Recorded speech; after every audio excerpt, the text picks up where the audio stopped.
Bilang bahagi ng core values ng Philippine National Police na makakalikasan, matagumpay na isagawa ang tree planting activity at coastal cleanup drive activity ng mga tauhan ng Zambales PNP.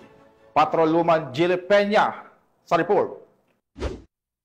Bilang pakikiisa sa pagsusulong ng kalinisan at pangangalaga sa kalikasan, pinangunahan ng Zambales PNP ang isang malawakang tree planting activity at coastal cleanup drive sa baybayin ng Iba at mga karatig na lugar.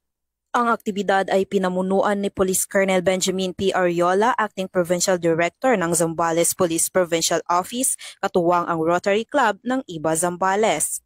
Umabot sa 130 kalahok ang nakiisa sa makakalikasang aktibidad kung saan inilaan ang 170 punla para itanim.